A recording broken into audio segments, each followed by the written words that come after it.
Hi, my name is James, and my guest, Aaron, who is the administrative assistant of SACA. Could you give us a quick overview of SACA's mission and what you hope to accomplish? Yeah, so our mission is improving lives by providing food, services, and access to community resources. So the primary thing that folks come to us for is our food pantry, and we provide fresh fruits and vegetables, dairy, eggs, meat, bread, and a variety of non-perishables. A lot of people come to us for help paying for things as well. We also offer a variety of other services. We also do referrals to other organizations. And how has Immanuel Lutheran been involved with all this in the past? Well, in my opinion, a lot. We've had work groups come.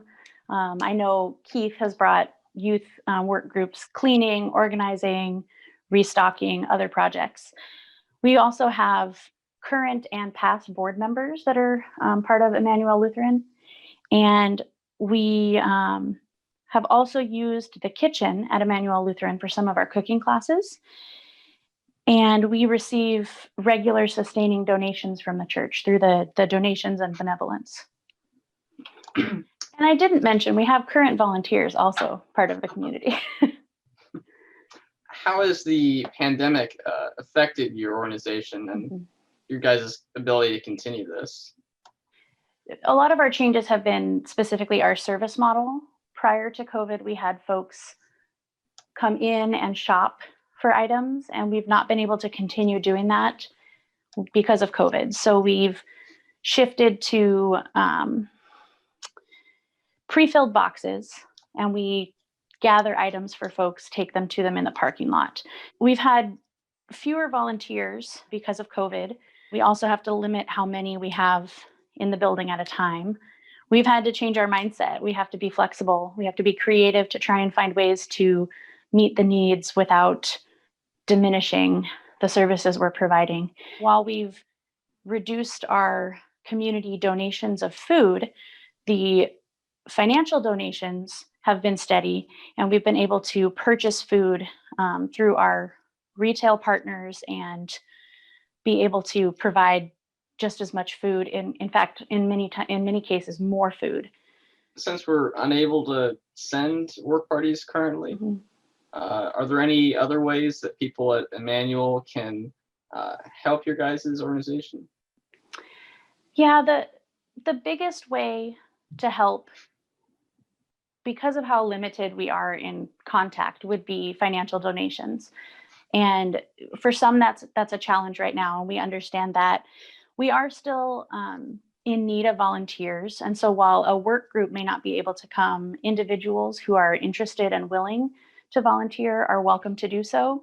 We have a need right now to sort and date check food from the firefighters' food drive.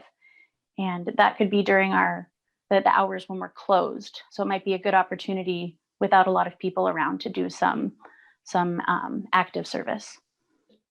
Honestly, thinking creatively is the best thing right now. We have a variety of needs that occasionally we don't really know how to fill, and we just kind of set it aside for the time being. But if someone has a skill that might be useful to us, give us a call, send us an email, use our contact form on our website. Let us know, hey, I have this particular skill. Would that be useful? Well, great. Yeah, thank you for that.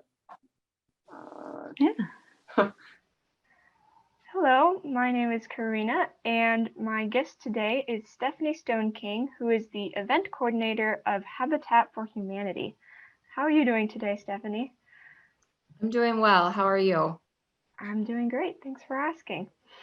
So could you please give us a quick overview of what Habitat for Humanity's mission is and how, I guess, in a normal year, you might play into that mission and what your role is? Yes, of course. So our mission at Habitat for Humanity is seeking to put God's love into action. Habitat for Humanity brings people together to build homes, communities, and hope. So I know Immanuel Lutheran has certainly been involved in Habitat for Humanity in the past. How have you seen that? I think most recently they were out on our Mount Angel project, and they helped our construction manager clean up some of the work site after a few big construction days had happened. And it's my understanding that the history of the partnership between the congregation and Habitat has been once or twice a year, they come out to our job sites and they help us in whatever way we need help. So whether that be cleaning up the job site for us or actually grabbing those hammers and nails and helping us build our homes. So, of course, the pandemic has affected everybody. How has it affected specifically Habitat? All of our fundraising events essentially for 2020 were removed from the calendar. Of course, that took a big hit for our affiliate in our fundraising efforts. We also temporarily closed our restores in a safety measure for our staff and our volunteers. And our restores, which are located in Woodburn and Canby, are a main source of income for us. The items that are sold at those restores are items that are donated from either local individuals or business partners that we have. And then the funds from that, the revenue from our restores, go back into building our homes. We also did not build, and we had no construction for the year. Yeah, the pandemic has slowed everyone down. It's true. Sure has. Mhm. So, as you were talking about, the volunteers are normally out there, and normally Immanuel Lutheran Church would be out there as well, but of course we can't. So, are there other ways that you would recommend for Immanuel Lutheran Church, the congregation, to help out and volunteer and continue to support Habitat? Yes, I'm excited to let you all know, for those of you who haven't heard, that our affiliate has actually purchased a lot here in Silverton.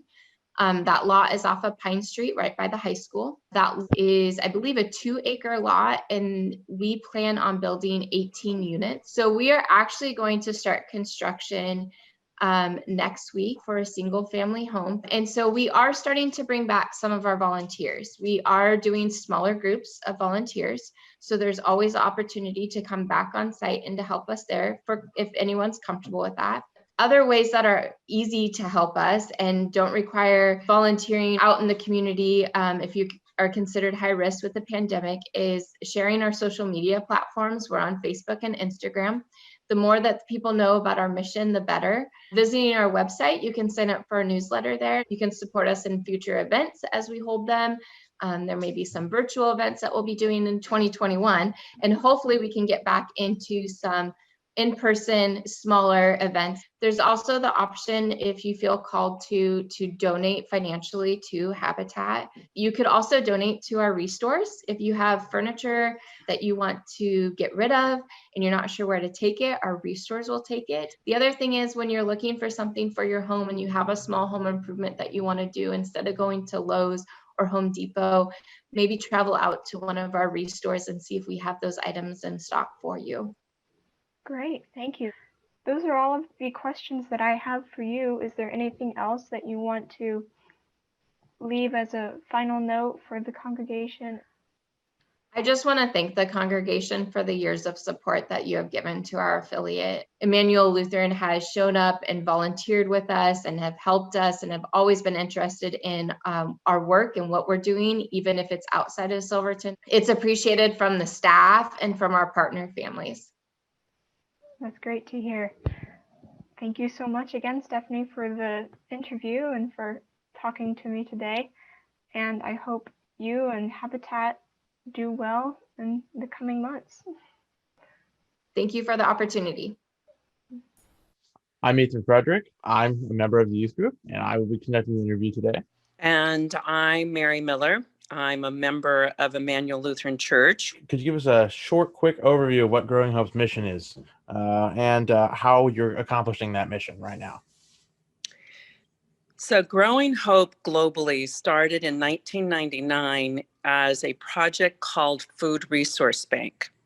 It was renamed 3 years ago to Growing Hope globally because people misunderstood the word bank. Immanuel Lutheran Church joined in 2008. We are one of 19 states in the United States that came together to support international programs that are about teaching farmers sustainability. We are a place of abundance, and we come beside the countries of food scarcity to help impact them so that they have food sustainability. Cool. Okay. And then how has Immanuel Lutheran been involved with this? Even though I know that we've been a really big part of this program, because I remember all the banquets we've done and all the fundraising we've done. We've been a part of this since I first joined the church a long time ago. Immanuel has done several different things, from doing big banquets in which we served elaborate meals and have auctioneers come in and do a big program, to a few years ago, we scaled it down to doing hors d'oeuvres. But the congregation and the group that put the program together would go out and get donations so that we had something to auction off. How has the pandemic affected what you guys do? We knew we couldn't do a big auction in the church. We thought about doing an online auction, but the three of us putting it together had not a clue how to do that. So anybody that was a donator before, we sent letters to. And we sent letters to everyone within the congregation that we had to raise the money differently this year. And that meant that we were just flat out asking for donations for the Growing Hope projects. Because we didn't know how the pandemic was going to go, we didn't know how just asking for money for this project was going to go, we told Growing Hope that we could only project that we would be able to give them $12,000, that we'd probably be able to raise half of what we needed to do. We think the Holy Spirit kind of moved in and took over. And because of that, we were able to raise $22,000 this year. That's about the same amount that we have raised in the past. With that $22,000, we were able to completely fund the project in Zimbabwe. It's delightful to know that we were able to make that kind of impact in a country of food scarcity. The last part is about how we can help. So, I mean, you already talked about donations, and, we can't get together right now, which, again, with the auctions. So what are other ways we can help other than giving money, even though that's the logical conclusion? So the logical conclusion is thank you very much, Immanuel Lutheran Church, congregation, community, because we got money also from the community neighbors and partners that we've worked for. So what we can do for our part is to remember that this is a worthwhile project. If you want to donate money all year long, you can do that. And we save the money for the next project. Sorry about the squeaking. That's my dog. That's fine. I understand. So I thank you and our whole congregation and everybody for what you guys have been doing. I think it's really cool how you guys can do this and how our church is able to support so many different things at the same time, which is what all about what our church is about, is helping others and also having an open community.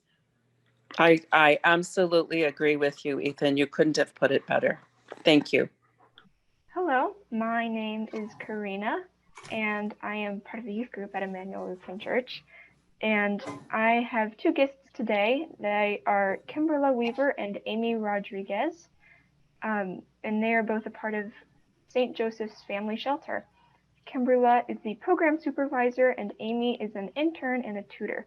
So could either one of you please give us a quick overview of St. Joseph's mission and what both of you do as part of that mission and to help accomplish it? Yes.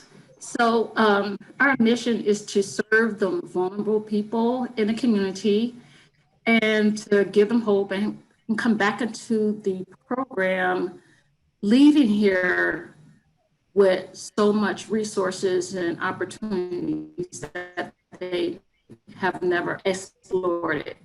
What we plan to do with the families that's here is to make sure that each and every family feel supportive and letting them navigate through this journey. We're just right there with them to support them in their outcomes.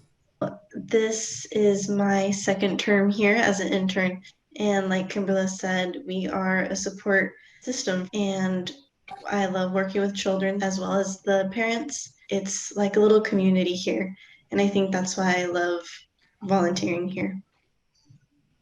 You have any memories of Immanuel Lutheran volunteers over the years? Painting and organizing things. Immanuel have helped tremendously in getting rid of our trash. We had a dump run, just labor, things that on a daily basis staff was not able to do because we were full, so it was kind of hard. That's great. How would you say the pandemic has affected your organization and your ability to work and your needs and even your customers' needs? Oh, it impacted a lot. We had to navigate in so many different ways and become creative. Not being able to transport families to locations, gathering in stores, those types of things, constantly wearing masks and teaching the kids to keep their masks on, doing the check every day with everybody that comes into the building, making sure no one has temperature and they follow those guidelines as far as being exposed to anybody. It's just been such a drastic change. Visiting moms, dads, grandparents, and can have any of that because of this community being so vulnerable. We wanted to make sure no one that lived here was exposed to COVID. It was a lot of changes, and we had to do what we had to do, and I think it works. Again, good for you for doing the right thing and trying to make it work. You guys probably know, normally Immanuel Lutheran would be sending out volunteers to be helping with anything that you guys need, but of course we're unable to do that. So are there any ways that you would suggest that people are still able to support and help your ministry and your work in general? Yes, getting the word out, letting people know that even if it's calling on the phone and saying, how are you doing today? How's your day? Just checking in with folks. Something simple like that that doesn't take but like 15 minutes to see how someone's day is going. Writing letters, even if you decide to make something like a little gift bag and for the kids and a happy face or, balloons or something, that's for me, anything to put a smile on a child's face, or most parents are smiling when their kids are happy. Anything goes. I think the one thing I could think of was new activities for the children, because that was another thing I had to work on. Maybe like a little a kit for activities, whether that's like making stick figures or games. Also, using technology in today's time, we can do maybe a dessert cooking class. So they love that type of thing. You just tell us what we need to have, and they can make their own dessert for their family. Great, those are some great ideas. If there's anything else that either of you want to add, you're welcome to say it. Well, thank you so much for thinking of us. I really appreciate it. We do. I don't think it's said enough that how your organization has impacted our community and the people that live here. Give them self-worth and just seeing that, there's people that do care. So I appreciate it. I think I would encourage everyone just to step out of their comfort zone and try something new and get that creative thinking going, because it's really has challenged me with school and especially here. And I personally love it. You do get a little bit worn out, but at the end, it's worth it. Great. Thank you so much. We'll definitely pass all of this messages on to the congregation of Immanuel Lutheran. Thank you. Bye. Thank you again. Hi, my name's Anna, and my guest here is Sarah White, who is the director of Sheltering Silverton. Could you please give me a quick overview of Sheltering Silverton's mission and what you do to accomplish that mission? Yeah. Thank you, Anna. Sheltering Silverton is a nonprofit that serves our neighbors who are homeless in the Silverton area. So we do that by operating a daytime resource center and day shelter. And in the wintertime, we run a shelter. We help people get connected to housing resources, to mental health care and physical health care, help them get connected to all of the services that they need to get on a path back to safer housing. And how has Immanuel Lutheran been involved in the past? Oh, so many ways. From the very beginning, when we first got started, we reached out to churches in the community in the winter of 2016 when we had all that snow fall on the valley. We worked out of Oak Street Church and Immanuel Lutheran in the gym. Immanuel Lutheran was really gracious to us and brought in volunteers to help. The Bruckners helped staff the shelter a lot that winter and provided cots and mats for people. And over the years, Immanuel has supported us financially all the time, frequently. Checks constantly come in from Immanuel Lutheran when our clients have needs that we can't fill necessarily, like needs for help paying for car repairs. We've been able to go to Immanuel in the past.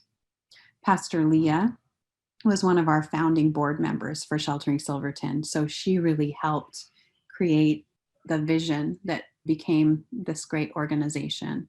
She was really involved in driving our mission and helping us have a really grounded philosophy as an organization, rooted in kinship and relationship and just showing up for each other.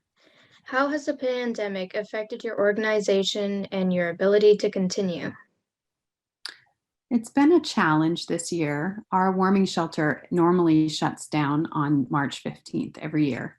And this year it shut down. And 2 days later, we got the call to go into the general lockdown, which meant we shut down our resource center as well. Our resource center was a very small space in the community center. And because it was a public building, we had to vacate it. So for the first 6 or 7 months of the pandemic, we were not able to meet with people in our office. And we stayed in touch with them. We met them outside and served lunch every day, but we weren't able to have that time together that we really need to get things done for people. So all of our staff worked from home, and we continued to check in on folks, but it was really hard not being able to be together and spend that time together. We ended up having to move to reopen before winter time so that we could run our day shelter and resource center in a new building, which is a temporary space for us. We also are not able to do shelter like we've done it in the past because we were afraid of having an outbreak when you have 25 people sleeping in the same space. So we are putting people in hotel rooms on nights when it's freezing. And we are putting some people, particularly seniors and people with disabilities and people with children, we are keeping them in hotels or Airbnbs throughout the winter. That's really cool. Mm-hmm. Since you're unable to send work parties, what are other ways people of Immanuel Lutheran can continue to support and help your ministry? Well, first of all, Immanuel's done so much, so we're really grateful for all the work parties in the past and all the support in the past. And sorry, we can't see your faces necessarily, but folks from Immanuel can support us through the donation of specific items that we request. Sometimes we reach out and ask for gloves or backpacks or specific things. We're trying to gather backpacks right now to give out to people. We can always use financial donations.